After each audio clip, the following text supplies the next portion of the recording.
And isang magandang hapon po sa lahat. Isang magandang hapon sa lahat ng ating mga subscribers. Sa lahat po ng ating mga mahal na manonood. Isang magandang hapon po sa inyong lahat. Welcome back pong muli sa akin pong munting channel na ATS Tambayan. Ngayon pong hapon ay magluluto po tayo ng ginataang labong.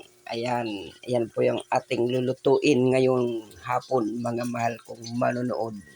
Yun po ang ating magiging ulam mamayang gabi. At syempre kung naligaw lamang po kayo sa aking YouTube channel, huwag niyo pong kalimutang pakisubscribe naman po ng aking YouTube channel at paki-likes and share na rin po ng aking video para mas lalo pa pong i-share ni YouTube ang aking video. Ayan, maraming salamat po. Umpisahan po natin mga mahal kong manonood sa pagbabalat ng labong. Ang tawag po sa amin yan ay tambo. Tambo ng kawayan. Yan po yung tawag sa amin sa Bicol. Dito po ay labong. Medyo makatinga lang po ito dahil marami siya yung balahibo. Kaya ingat lamang po sa paghihiwa nito mga mahal kong manonood. At syempre mega love shout out po sa inyong lahat, sa lahat ng ating mga mahal na manonood at yung mga manunood pa lamang. Mega love shout out po sa inyong lahat. At maraming salamat po sa patuloy po ninyong pagsuporta sa aking YouTube channel.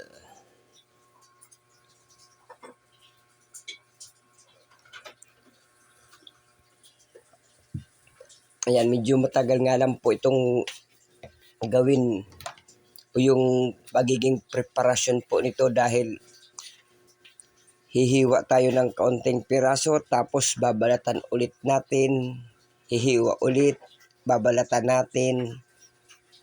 Kasi habang tumatagal sa paghihiwa, nagiging matigas na po yun mga mahal kong manonood. Kaya kailangan nating balatan naman ulit bago natin hiwain. Ganun po ang proseso ng paghihiwa ng labong o yung tambo ng kawayan. Dahil ang kukunin lamang po natin dito ay yung mga malambot.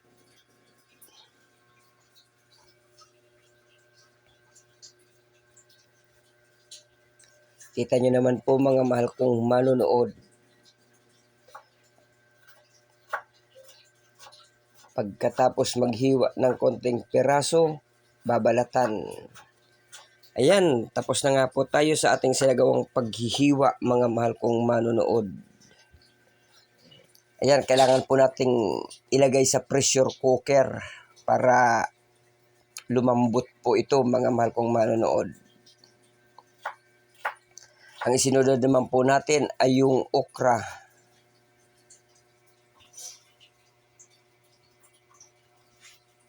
Yan, sariwang gulay ang ating ulam mamayang gabi.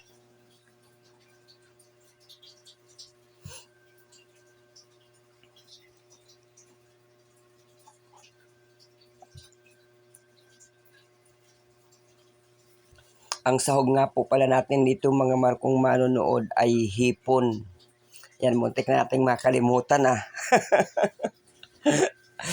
muntik na makalimutan yung pangsahog.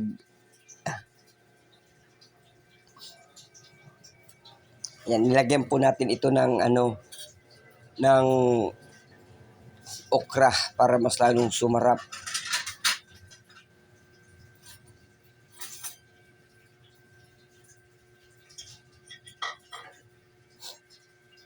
Yan, inilagay pa rin po tayo ng dahon ng saluyot. Yun ba po ang ating inihalo sa ating gulay na labong Kaya inumpisa na po nating himay-himayin yung dahon ng saluyot.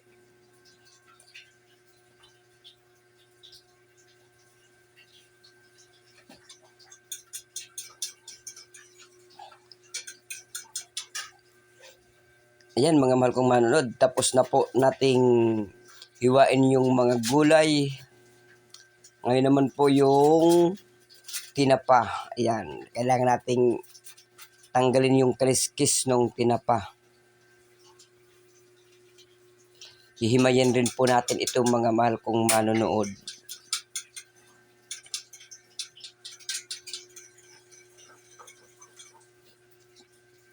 Medyo mabusisi nga lang po pag ganito ang palagi mong lulutuin araw-araw.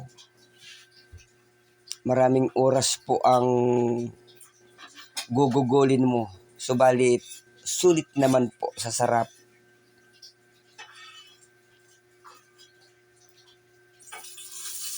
Ika nga, di baling maghirap, basta't masarap. Ayan. Diba? Yun ang maganda doon.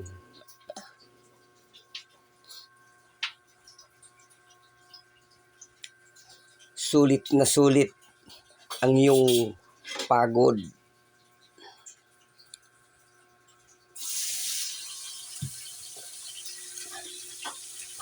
Ayan, tapos na rin po mga mahal kong manonood. Himayin natin yung tinapa. Ayan, yung ulo, pwede rin natin ipakain sa ating mga alagang hayop. Pwede sa alagang pusa o sa alagang hayop na aso. Ayan. Ayan, umpisa na po natin mga mahal kong manonood na mag-isam. Ayan nga po yung bawang at sibuyas. Inumpisa na po natin. Umpisa ng pakikipaglaban, pakikipagdigma.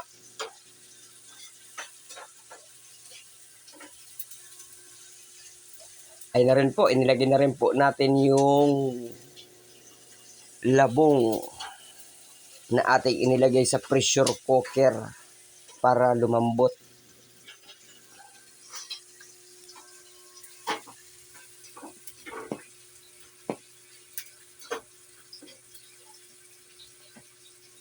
Bango ah.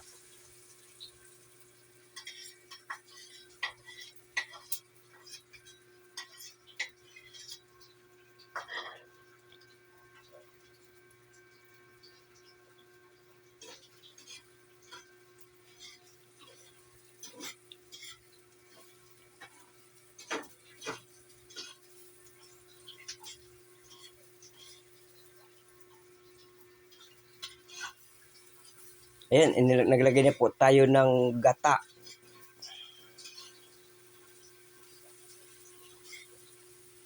Yan yung unang gata po yan mga mahal kong manonood. Yung hindi masyadong liputok, eka nga.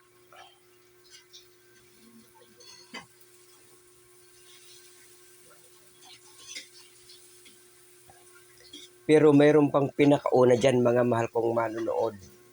Yung masyadong gatang-gata talaga siya. Ayan. Medyo nabahin tayo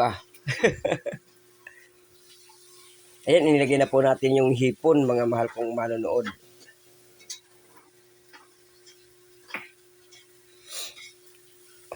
At inilagay na rin natin yung okra. At yung dahon ng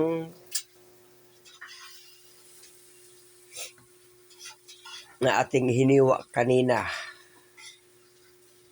Dahon ng sayote. Sayote. Dahon ng saluyot, mga mahal kong manonood. Dahon pati ng sayote. Nagkamali tayo Nasanay tayo sa sayote. Ayan. Kumbaga sa ano, komersyal lang po yan mga mahal kong manonood.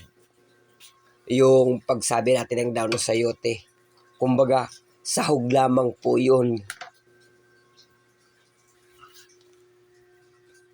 Ayan, kita nyo naman po mga mahal kong manonood. Wow, sarap ah. Ayan, mega love shout out po sa inyong lahat at maraming pong salamat sa patuloy po niyong pagsuporta sa akin pong YouTube channel na ITS Tambayan.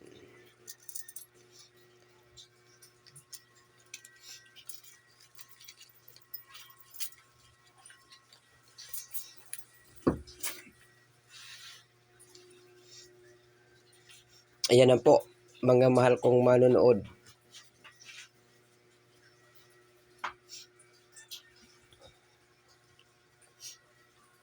Iba talaga ang luto na mga pansarili.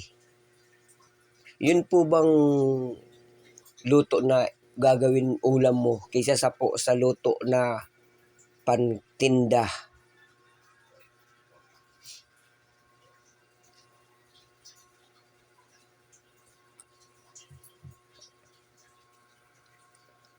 Ayan, nilagay na po natin yung tinapa.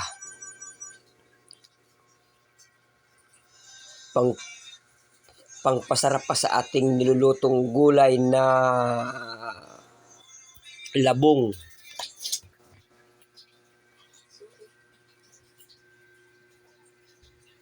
Ayan na po yung tinatawag na lipotok, yung pinakaunang gata.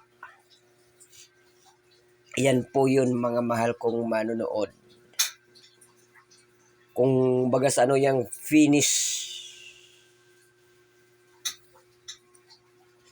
At naglagay na rin po tayo ng ceiling green at magic sarap.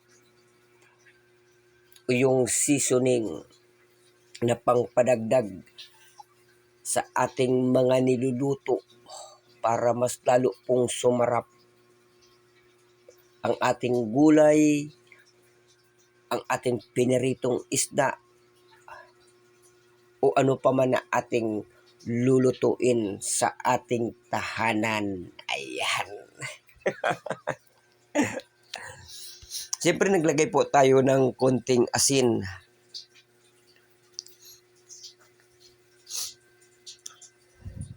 Bago natin ito hahaluin.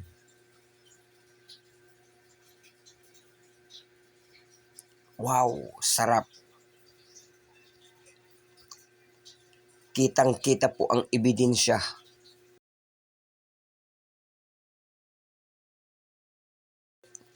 Yang gulay naman ang ating mga niluluto.